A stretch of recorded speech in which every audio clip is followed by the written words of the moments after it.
What's up, everybody? It's your boy Bushwhacker the 96 Hedgehog here with our SPL Week 2 matchup team name Teambuilder here. We're going against Skyquick in Lancaster Landers. I am very tired. I woke up from a nap. I'm actually surprised I took a nap, so yeah, but I'm a little tired, so I'm going to sound a little tired in the recording, but I should be fine. We are here, like I said, for our Week 2 Teambuilder here of SPL. If you guys can't hit the like button if you haven't already, subscribe to join the Bushwhacker crew today because you'll be feeling with the king of the crew. Let's go against, we're going against Lancaster's Skyquake's team, so let's go ahead and just break down his team real quick.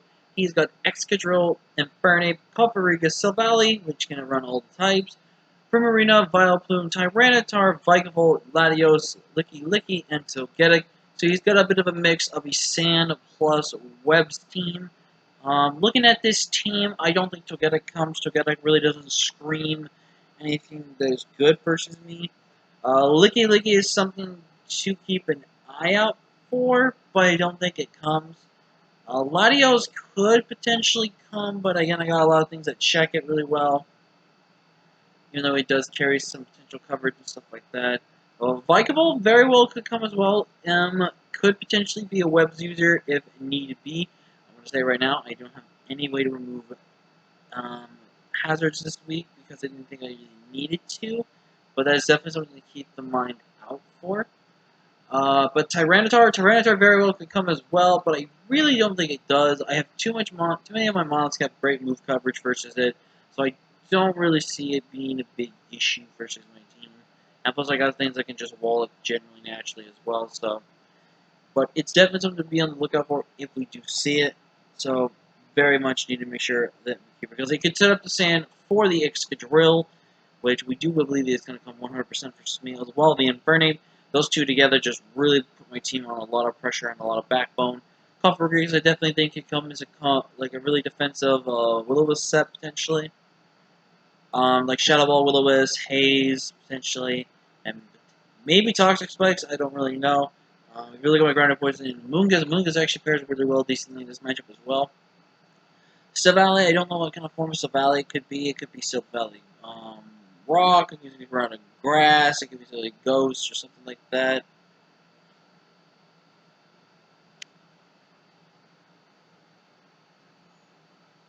Sorry, I was moving my cat there.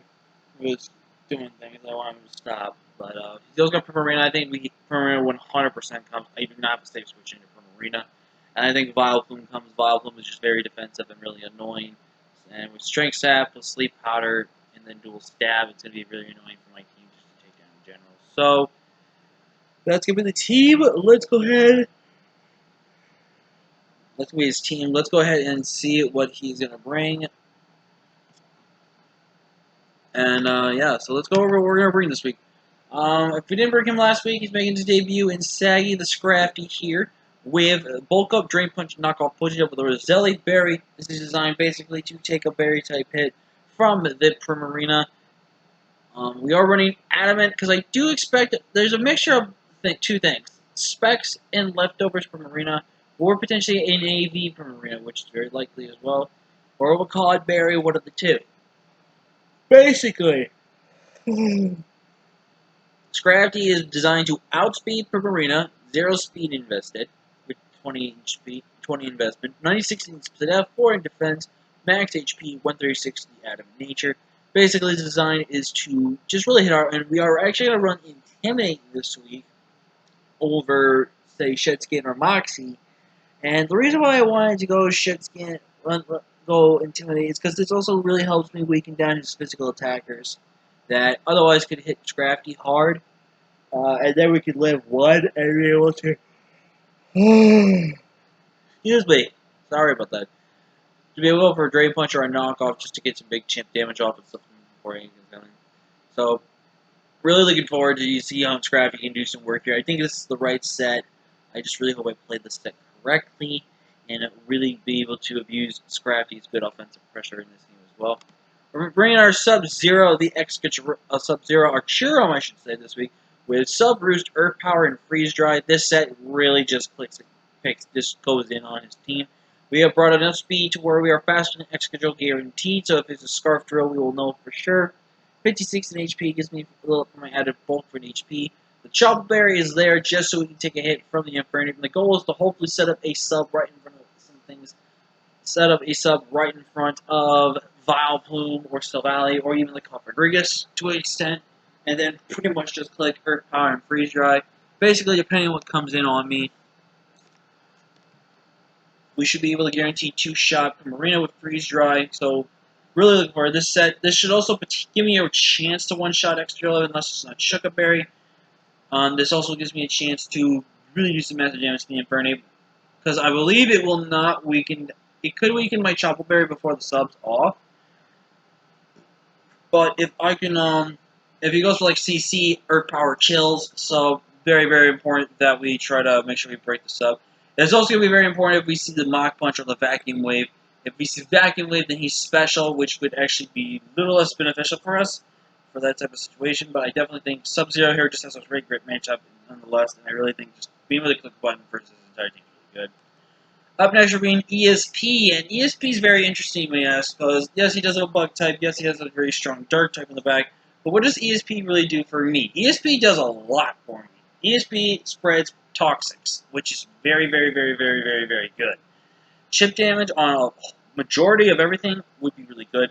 We're running the screens this week, but Reflected Light Screen I think is really good because it helps support Scrafty, it helps support Sub-Zero, and it'll help support both our next our other two or more of the mons of the team, as you'll see in a little bit. But we're running mixed defensive with a physically defensive investment with 244 HP, max defense, no, not max defense, 160 defense, 104 split to death.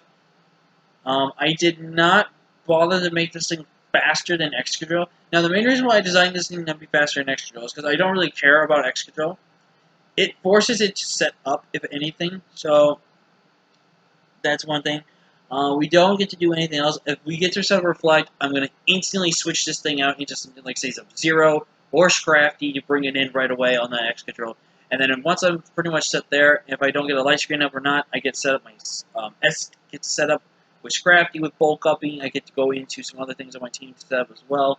So very, very important piece of the puzzle this week to winning the game, in all honesty. Up next, we're bringing Sonic Arsenal rocking the Choice Scarf this week. With the Choice Scarf, we are guaranteed faster than every single thing on his team, 100%, unless he has got stand up. But then have a Powerball Gunk Shot U-turn. U-turn is just pretty great for pivoting in and out. Gunk Shot is really, really important to be able to do some massive damage to that Primarina. Zen Headbutt is also really good to hit the Infernape for super effective damage. Fireball in itself really hits so much of his team that can 1-2 shot a good amount of things as well. I'm really hoping Cinderace can really do a lot of work for us this week. I know running Heavy Duty Boots Core Change probably would be a little bit better, but I see the set putting in way more work than any other set we could have thought about. And just Cinderace in general is just such a strong matchup as well, so I was really thinking I am going to feel slightly nervous not having high jump kick on this set. What I like about U-turn on this set is I can pivot around, I can see what he wants to switch in on this thing. Like, if Primarina is always coming in on me, I can click U-turn, and then if I know that, I can go for the Gunk Shot on the following turn and take the rest. But nonetheless, Cinderace, very, very good mon this match, and I think could eventually be the win con for us. Up next, we're bringing Mystique our Vaporeon this week, which is also making its debut with Toxic Scald, Wish, and Ice Beam. Ice Beam just so I can be able to hit the Vileplume, switching in for some damage, or if it's near knocked out, I can go for that. Skull is pretty much my main move. I'll be cooking a lot of the time because there's no switches I've seen. Toxic is really good to spread Toxic and Paralysis. Toxic on. We're bringing physically mixed defense, but more of a phys dev Vaporeon this week with 196 in HP, 160 defense, 16 special attack, and 136 in speed dev. Really good defensive wall for this game. I really think he's going to have a hard time struggling to break down Vaporeon unless he does not get set up.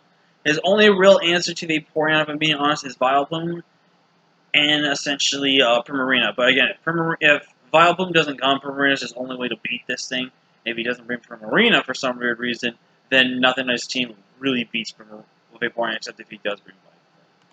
And last but not least, we're bringing our Zero Aura, the Avatar, this week. I decided not to go with any chances. We're going with a Phys-Def set, a physically offensive set, but we're bringing a really cool set. We're in Sub Bulko, Plasma Fist, and Blaze Kick. There's two moves, just claim a KO on his team guaranteed. Basically, we're Sub Bulk Up, which is another but with Cheerum, it's sub to Roots. Oh, that's going to be the end, guys. Leave a like, comment, share, subscribe. I ran out of time. I'm sorry, I would have explained more, but I can't right now. Bye!